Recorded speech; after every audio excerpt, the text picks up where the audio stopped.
Shalom, sahabat Kristus. Kita belajar hari ini firman Tuhan dengan tema action.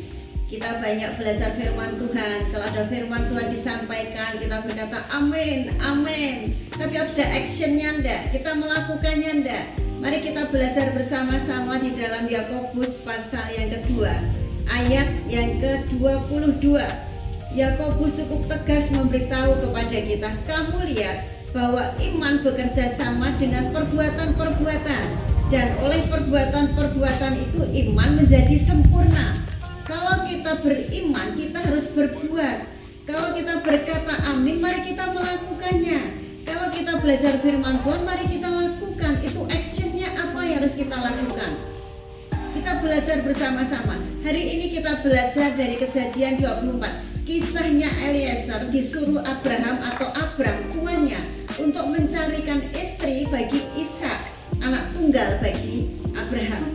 Abraham adalah seorang yang konglomerat, yang kaya raya tapi anaknya hanya satu. Dan Ishak perlu dicarikan jodoh atau dicarikan teman hidup atau istri.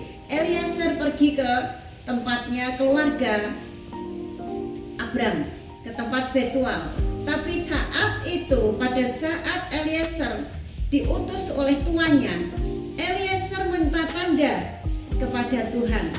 Coba lihat mulai dari ayat 10, Kejadian 24 mulai ayat 10. Kemudian hamba itu yaitu Eliezer mengambil 10 ekor unta. Kita garis bawahi 10 ekor unta karena ini nanti ada hal-hal apa yang perlu dilakukannya.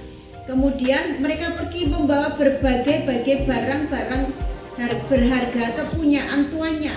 Demikianlah berangkat menuju Aram Mesopotamia ke kota Nahor. Di sana disuruhnyalah unta itu berhenti di luar kota dekat suatu sumur pada waktu petang hari. Waktu perempuan-perempuan keluar untuk menimba. Lalu berkatalah Eliezer, Tuhan Allah tuanku Abraham, tunjukkanlah kasih setiamu. Buatlah kiranya tercapai tujuanku pada hari ini. Di sini aku berdiri di dekat mata air, dan anak-anak perempuan penduduk kota itu datang keluar untuk menimba air. Kiranya terjadilah begini. Eliezer minta tanda kepada Tuhan supaya perjalanannya berhasil. Dia berkata begini, anak gadis kepada siapa aku berkata, tolong miringkan buyungmu itu supaya aku minum. Dan yang menjawab, minumlah, dan unta-untamu juga akan kuberi minum. Dialah kiranya yang kutentukan, kau tentukan bagi hambamu Ishak.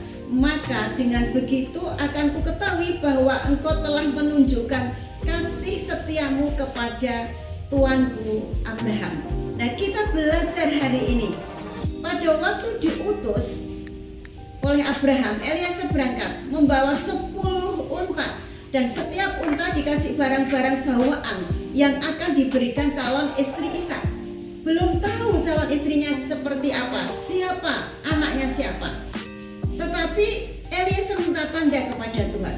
Pada saat di sana, ayat 15, sebelum Eliezer selesai berkata, maka datanglah Ribka yang lahir bagi Betuel, anak laki-laki Milka istri Nahor, saudara Abraham. Buyungnya dibawanya di atas baunya. Anak gadis itu sangat cantik parasnya. Seorang perawan belum pernah bersetubuh dengan laki-laki. Ia turun ke mata air itu dan mengisi buyungnya, lalu kembali naik. Kemudian berlarilah Eliezer itu mendapatkannya serta berkata, tolong beri aku minum air sedikit dari buyungmu itu. Jawab Ribka, minumlah Tuhan.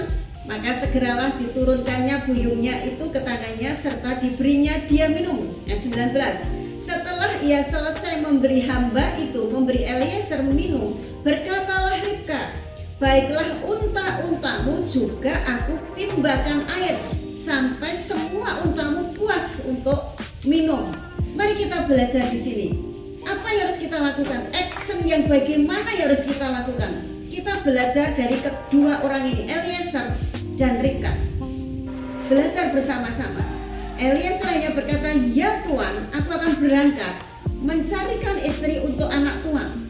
Sampai di jalan dia sujud kepada Tuhan dan dia berkata, Tuhan buatlah hambamu berhasil. Dengan cara seperti ini, seperti dikatakan tadi.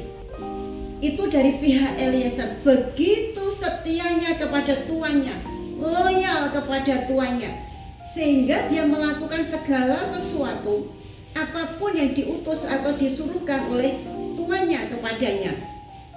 Kemudian kalau kita belajar bersama-sama, iman yang sempurna yang dimiliki oleh Eliezer, minta tanda dan tidak keburu-buru. Gadis yang mana? Begitu ada gadis lewat dan ditaruh hati di dalam hatinya oleh Tuhan sesuatu, dia ngerti ada sen dari Tuhan. Gadis ini yang dipilih Tuhan, tidak sembarang gadis. Di situ sedang banyak gadis yang membawa buyut dan sedang mencari air, tetapi ada rasa sendiri dalam hatinya Eliezer untuk Ribka.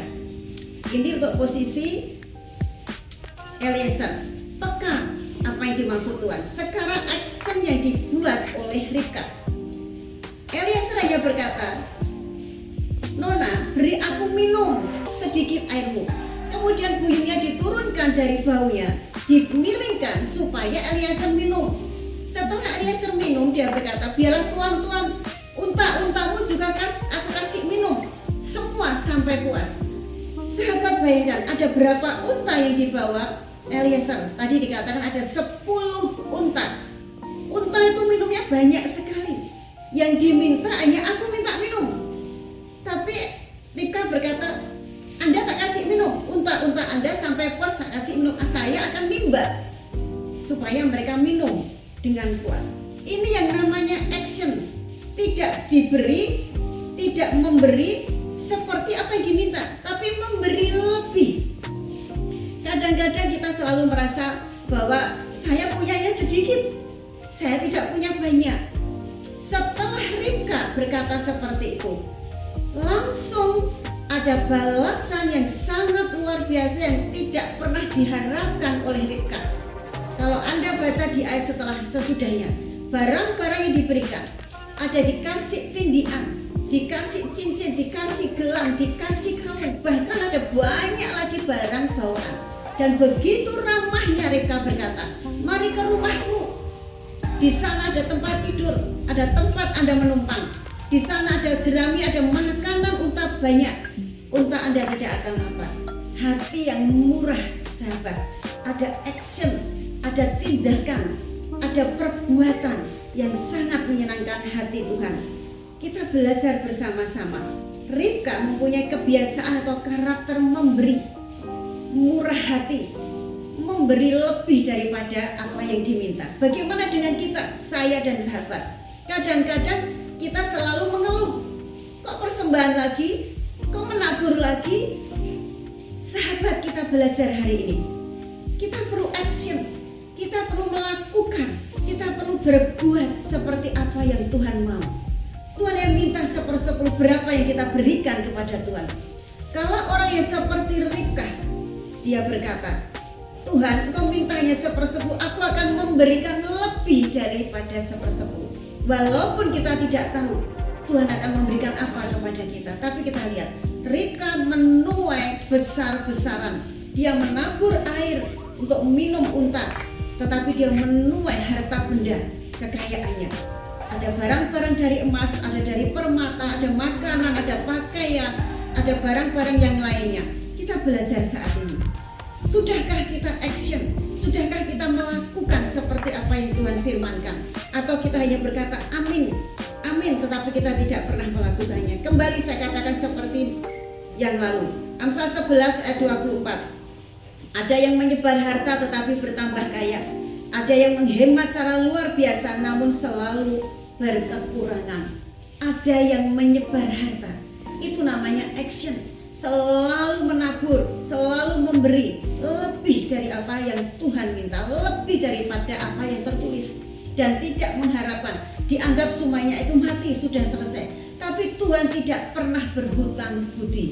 Tuhan selalu mengembalikan lebih banyak daripada apa yang kita lepas. Kita akan menuai, kita akan menggenggam, kita akan pulang dengan segala berkas hasil penuaian lebih daripada apa yang kita lepas. Amin. Ialah hari ini kita belajar action, belajar melakukan, belajar berbuat apa yang Tuhan mau, lebih dari apa yang Tuhan mau. Tuhan Yesus memberkati. Shalom.